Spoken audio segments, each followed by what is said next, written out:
Today I'm doing a double batch, which is 14 cups of flour, 14 total, 7 all-purpose Arrowhead organic flour, and 7 cups of home milled flour. And then we will use 2 cups of sourdough starter, and we will use 2 tablespoons of salt, and we have 6 cups of water. So the way that I start it is my flour and water. So I will take my 6 cups of water and add 14 cups of flour. Then I stir that for a little while, and then I push it into a dough, and then I will let that sit for 30 minutes and hydrate all the way through. And then I will add my starter and my salt, and then I will work that for 5 minutes really well through the whole thing. And then I will let that rest for 30 minutes, and then I will start a series of stretch and folds. So I will do 3 15-minute stretch and folds, and then I will do 3 30-minute stretch and folds, which is not 30 minutes of work, it's every 30 minutes stretch and fold. So you're tied down to your kitchen or an area, but you can still do things because you're only folding it and then waiting 15 minutes, then folding, waiting 15 minutes, etc., then 30 minutes. So you can always do other things in your house while this is working up. My tripod is at the garden, of course. Why not? Why would I leave it anywhere? Because I always do. So I'm having to video this the best that I can. I have another tripod I will try to set up when I start adding to this and doing my stretch and folds, but we will see how that works. So this is not the right tripod. Like I said, this is my old tripod, which does not work that great. So my face is not going to be on this, just my hands and the dough. So I have let my dough rest for 30 minutes when that was just mixing the flour and the water together. So I'm about to add the starter and the salt, and then I will work that in.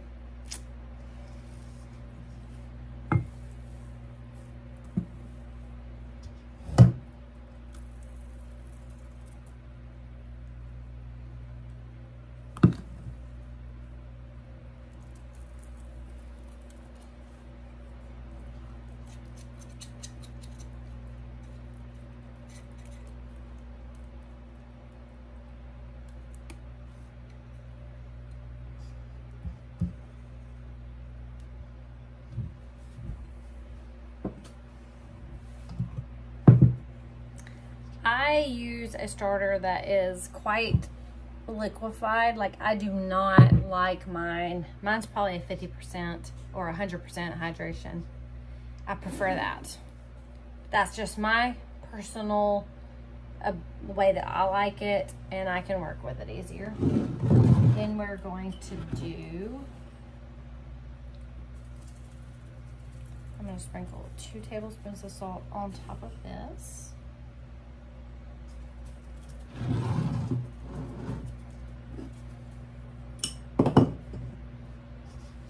Then I'm just going to poke it down into my dough.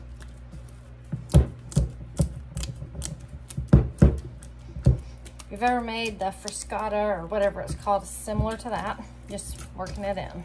So now I'm going to start folding it and just working this dough. It will get really, actually it has more of a Play-Doh texture to it once it's got this sourdough starter in there. It makes it a little more liquidy, but it doesn't stick to your hands as bad once this is in there. See how, just, I don't even know what you call it. It's very stretchy, but it'll absorb. This will all be worked in, and it will slowly work its way into the dough as we stretch and fold. But I will do this for 5 minutes or till it looks really good and mixed, and then I will cover it and let it sit for 30 minutes.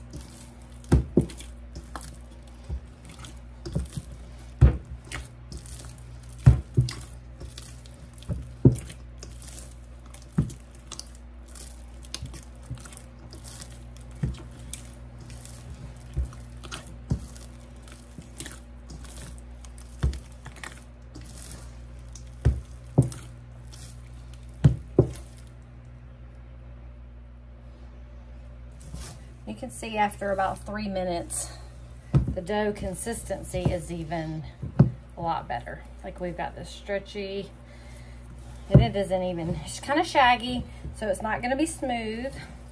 So don't worry about that. I do recommend always wearing an apron if you're going to be making bread, because you're gonna make a mess. It's gonna get on your clothes. And for any of y'all who have never made bread, are used to it, this is glue. Like literally, if you do not wash these things instantaneously, you have to soak this forever to get it off. And if it gets in your clothes, sometimes it doesn't even come out.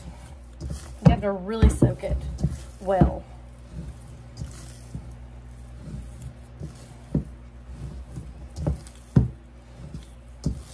And you can cover this with plastic wrap or a damp towel. I have bowl covers that I made just to cover them, but I will do my long, when they sit all night, I will definitely cover them with a plastic wrap over the bowl before I put my lid cover on, just because if it rises so much, it gets all over the material if it's just the material. But if it's a wet towel, it's fine. Just overnight, it doesn't seem to stay wet. So I usually try to put plastic wrap on it also. So now we're gonna cover this and let it sit for 30 minutes.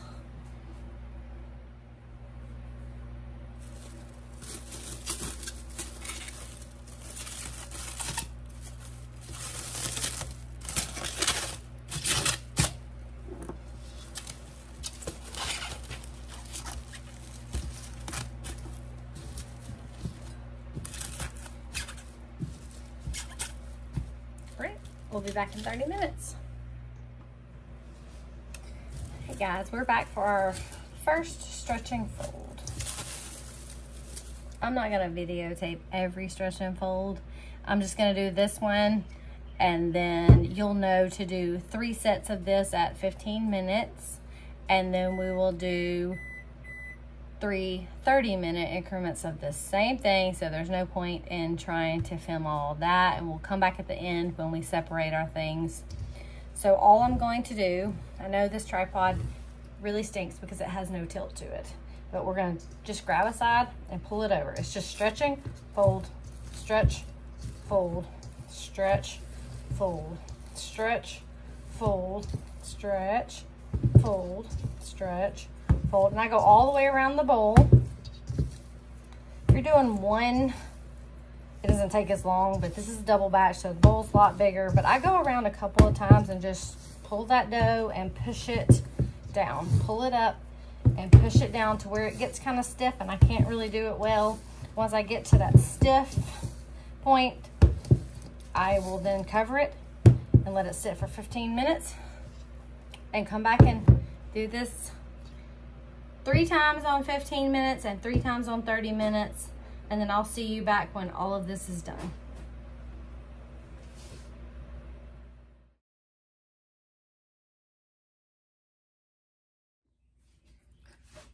Oh my gosh. This is why we put plastic wrap on here, because this is literally from the fridge, proofed overnight, and this humongous. And oh, those bubbles are beautiful, all those air bubbles. So we are going to take this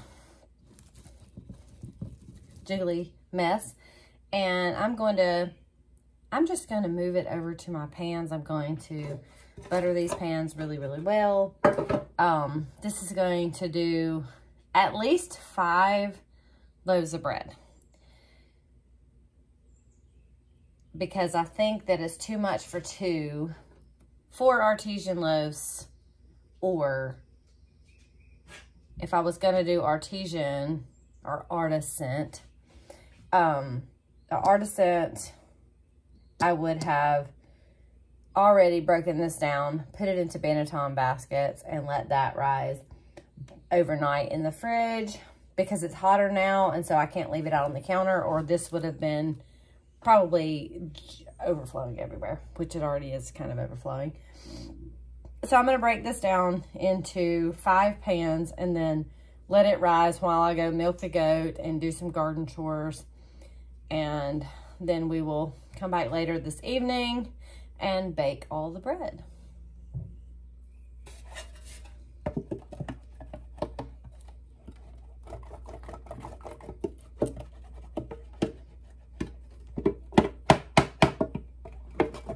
My butter was in the fridge and I did not leave it out, so it will be fine. I'm just gonna coat this pan pretty well. I'm just gonna do that to all of them with my stick of butter. This is not homemade butter. I don't have any kind of cow milk coming in right now. I don't have milk cows, but I usually buy from the neighbors. And goat's milk is not ideal for making butter because the cream is already homogenized into the milk, so you can't really get it to separate that good. I've never had the greatest with trying to get a separation. I have Nigerian dwarf mixed goats with Nubian. So most of mine are mini Nubians. All my new babies are mostly Nigerian. They have a little bit of Nubian in them, but my mini Nubians I bred with a Nigerian, so I'm trying to get back more to the Nigerian side. They have a higher butterfat content than some of the other goats, so there's a lot more creaminess to it. To me, it just tastes better. You do get less, I would say, per goat because the goats are smaller.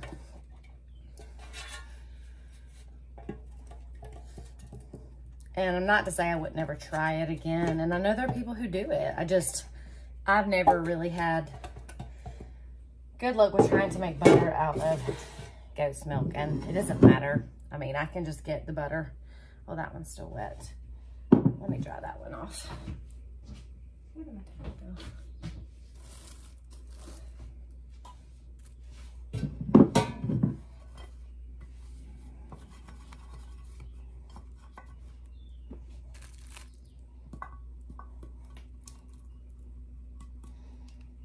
So we'll get these loaded up and then we will go, we won't. I'll go milk Ellie. I've got somebody coming to pick milk up today and I delivered some yesterday.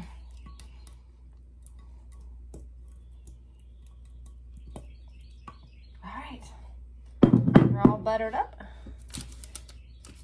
Put a little on my hands. Get these hairbands off because you don't want bread dough all in that.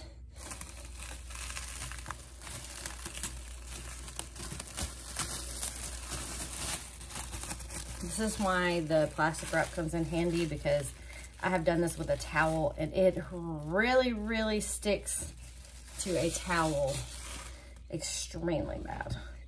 Some people will say, roll this dough. I don't know, like, the bubbles are beautiful. I don't want to pop as many bubbles as I can, but I don't want to roll this dough out. There's so much of it. I don't want to shape it. I'm just going to do some plop bread today, which literally I just take it out and put it in there. I'm going to try to pull some of this dough without losing all my bubbles. Oh, it's so hard to pull this out. Give me a good wad here. Put it down in my pan.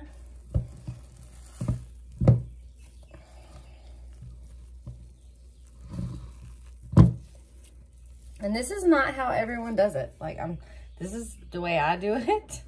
A lot of times, especially, I call it fast bread because I'm not gonna shape all this and do it. I'm just gonna put it in the pan and it will rise up. And I actually don't care if it has little creases in it, or it does not have to be beautiful at this point. I'm not worried about a beautiful piece of bread. I'm worried about an edible piece of bread.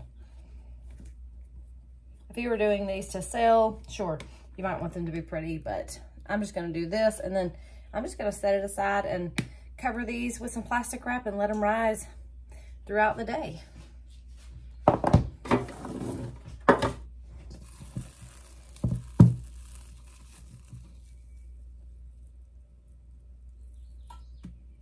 That was a little hard chunk on the side right there. See how many bread bowls we can get here.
I ended up with 4. It just made 4, which is fine.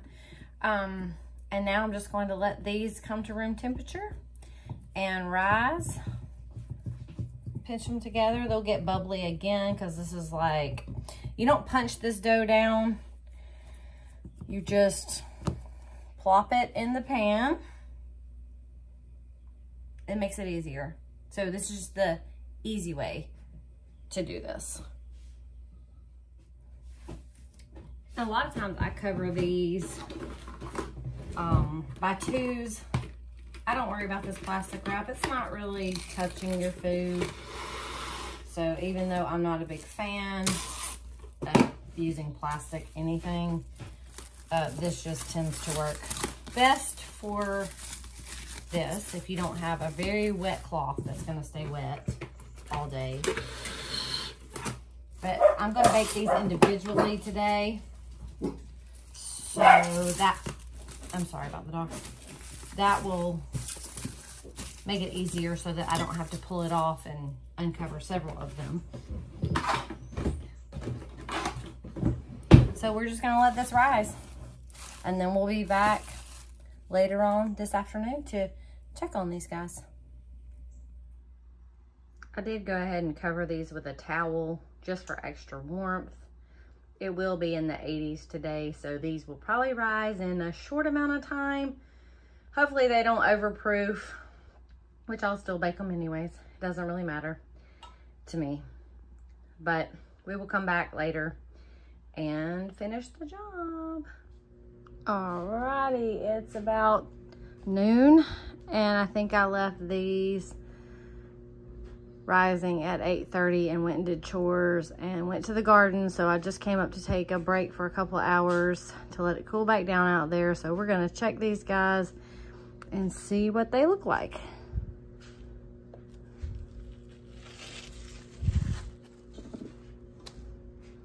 Oh, they look great. They look wonderful. Nice and poofy. This one will probably rise a little too much because this pan for some reason always, I don't know what it is, this glass pan's always different. This one's a little high, but I probably could have gotten 5, but we're gonna go with 4 today. And then I will get this oven heated and we will get them baking and come back with the final results. Well, the bread just came out and it looks great. Looks beautiful. We will let this cool down completely and then we will slice it up and take a look at it. It smells so good.